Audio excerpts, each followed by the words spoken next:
You arrive at the final page. Cart full. Card ready. And there it is. Free shipping. A small phrase, a quiet relief. The total feels lighter. The decision feels justified. Something inside you relaxes. You believe you avoided a cost. But nothing disappeared. The box will travel. Fuel will burn. Warehouses will operate. Drivers will deliver. Labor will be paid. The cost did not vanish. It moved. And when cost moves invisibly, power moves with it. In the Roman world, nothing moved without effort. Grain crossed the Mediterranean from Egypt. Olive oil came from Hispania. Wine traveled from Gaul. Marble was cut from distant quarries. Every shipment required ships. Every ship required sailors. Every port required guards and taxes. Every road required maintenance. The empire functioned because cost was accounted for. When grain was distributed to citizens through the public system, it appeared generous. Bread for the people. But the bread was not free. It was funded through taxation. It was secured by military presence. It was organized through bureaucracy. The citizen saw bread. He did not see the ledger. The structure was hidden behind spectacle. Modern commerce operates with greater subtlety.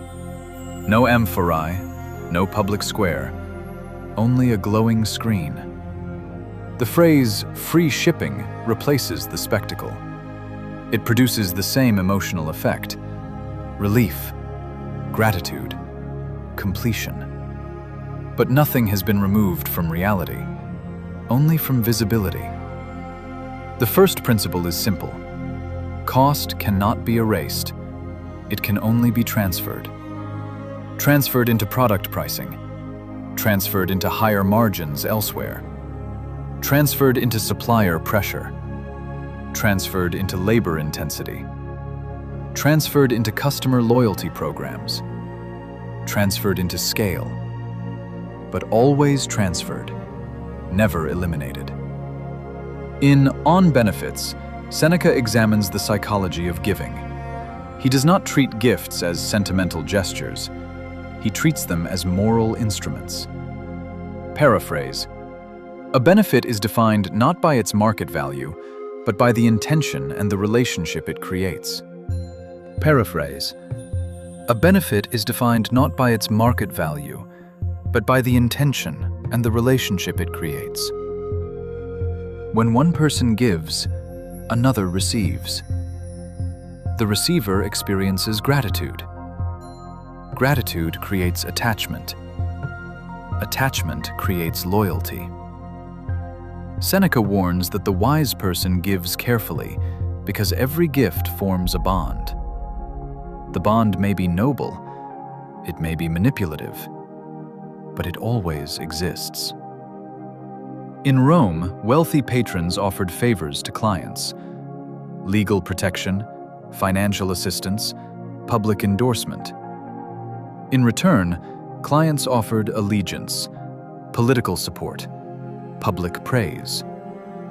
The relationship was voluntary, but asymmetrical. Dependence rarely announces itself as slavery. It presents itself as protection, as generosity, as convenience. Free shipping operates inside this same psychological architecture. When the shipping line disappears, you feel as if something was given. You feel treated well. You feel preferred, even if the product price has already absorbed the freight cost. The mind responds to presentation, not accounting. Paraphrase from On Benefits: the appearance of generosity influences us more than the calculation behind it. The modern company does not announce its strategy as patronage, but the pattern is recognizable. It offers visible relief. It gains invisible loyalty. This is not moral outrage. It is structural clarity. Now, observe the threshold. Free shipping on orders over $50. The number is precise. It is rarely random. It is positioned just above average order value. If you intended to spend $32, you now reconsider. You add another item, then another. You reach 53. You feel victorious. You avoided the shipping fee, but you spent $21 more than intended. The structure exploited a bias, loss aversion. In Letters to Lucilius, Seneca writes that it is not things themselves that disturb us, but the judgments we attach to them. A $5 shipping fee is minor, but framed as penalty, it feels like loss. Loss feels urgent. Loss feels personal. So you act to eliminate the feeling. You do not remove the cost. You relocate it into goods. The merchant understands this dynamic. He is not immoral for understanding it. But you are careless if you do not. In ancient markets, negotiation required presence. Delay was natural. Movement was slow. Friction was built into trade. Friction protects reflection. When friction disappears, impulse accelerates. Modern platforms remove friction intentionally. One-click ordering, saved payment methods, instant confirmation. The fewer the pauses, the fewer the questions. The fewer the questions, the less autonomy remains. This is not about poverty. Stoicism does not demand the rejection of comfort. It demands awareness. Wealth, according to Stoic doctrine, is a preferred indifferent. It is useful, it is advantageous, but it is not the good. Virtue alone defines the good. If free shipping increases convenience without compromising judgment, it is neutral. But if it manipulates behavior without your awareness, it reduces sovereignty. The wise person measures incentives. He asks, if the shipping were itemized at $10, would I still purchase this? If the answer changes, the incentive was guiding him. That recognition restores control. Consider membership programs. Pay once per year, receive unlimited free shipping. The fee feels strategic. After payment, each order feels exempt. You experience liberation from shipping cost. But the psychology reverses. Having prepaid, you feel compelled to maximize usage. You order more frequently. You default to the same platform. Evaluation narrows. In Rome, client loyalty often preceded merit. The patron's goods were favored by default. Modern platforms benefit from similar loyalty loops. The decision tree shortens. You no longer ask who offers the best value. You ask what is available within your membership. Convenience reshapes evaluation. Paraphrase from Letters to Lucilius. The person who is ruled by desire is in chains, even if he walks freely. Desire for convenience can function like desire for luxury. Speed intensifies the effect. 2-day shipping once felt extraordinary. Now it is expected. Same-day delivery appears efficient, but acceleration compresses systems. Warehouses expand. Labor shifts intensify. Inventory buffers increase. Costs are absorbed into scale. Visible fees vanish. Invisible pressures multiply. The consumer sees speed. The system absorbs strain. In Letters to Lucilius, Seneca reflects that life is long enough if used properly, yet most of it is wasted in distraction. Free shipping increases transaction frequency. More browsing, more comparing, more ordering, more tracking, more returning. Each microtransaction consumes attention. Attention is the hidden currency of modern commerce. You pay not only with money, but with focus. Focus fragments. Time dissolves into notifications. The Stoic guards time as the most precious asset. Money can return. Lost time cannot.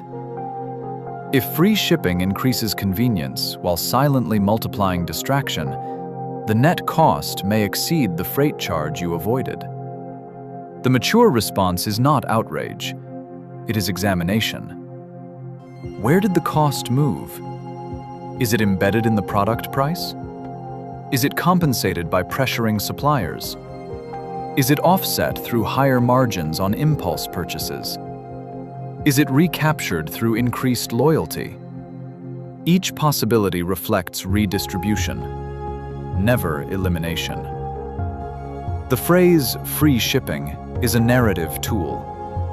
It tells a story. You are saving. You are gaining. You are winning. But accounting is indifferent to narrative.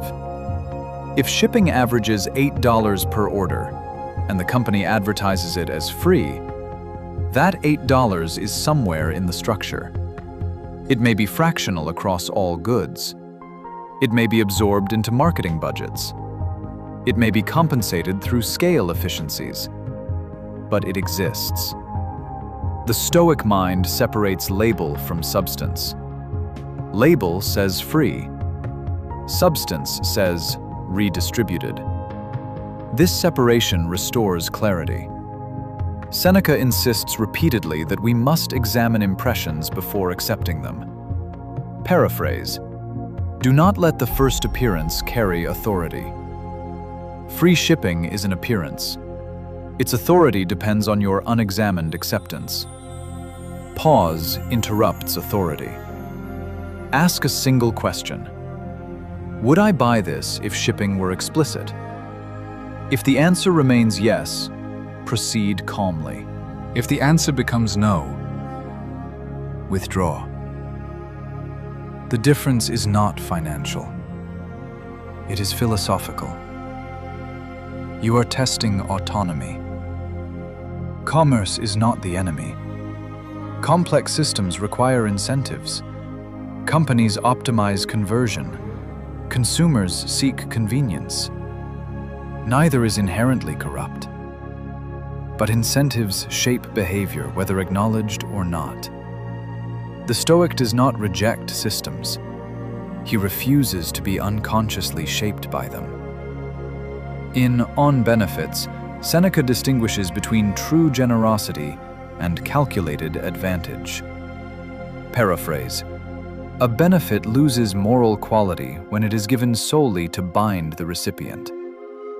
Modern commerce does not claim moral generosity, yet the emotional structure of free shipping mirrors the structure of a calculated benefit. It encourages reciprocity. You feel treated fairly. You return the favor with loyalty.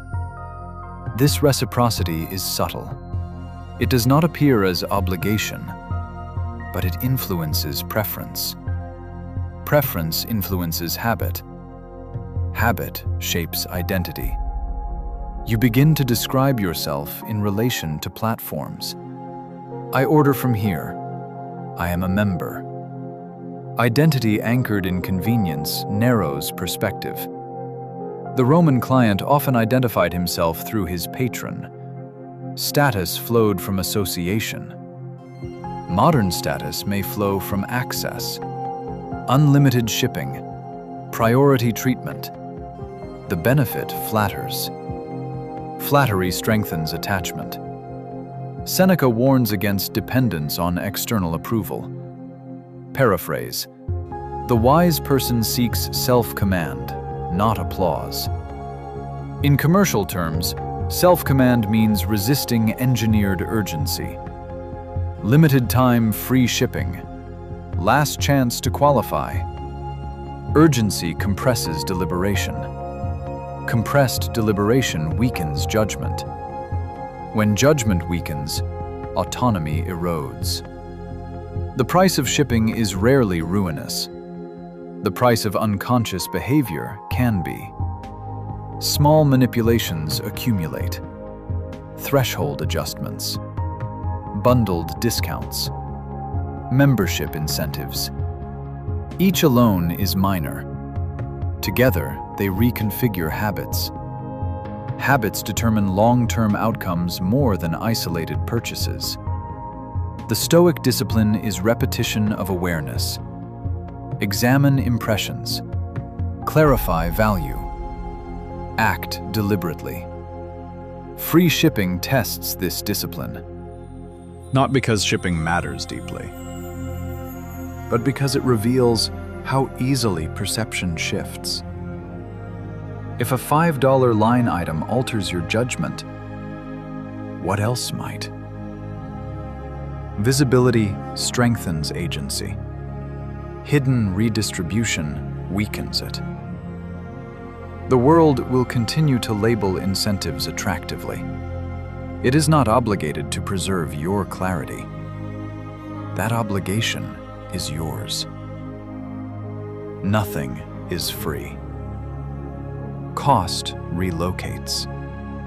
In product pricing, in supplier margins, in labor intensity, in attention fragmentation, in loyalty loops. The only question is whether you see the relocation. If you do, the phrase loses its hypnotic effect. It becomes what it always was, a structural decision, neutral in itself, potent only when unexamined. The Stoic does not fear commerce. He fears unconsciousness. He understands that the most dangerous chains are invisible. A visible shipping fee can be weighed. An invisible behavioral shift cannot. Therefore, he prefers clarity. He does not demand the abolition of incentives. He demands awareness of them. At the checkout page, pause. Look at the phrase free shipping. Translate it. Redistributed cost. Then ask calmly, does this purchase align with my values? If yes, proceed. If no, withdraw. The difference is invisible to the platform, but decisive within you. Nothing vanished. It moved. And when you see where it moved, you move differently.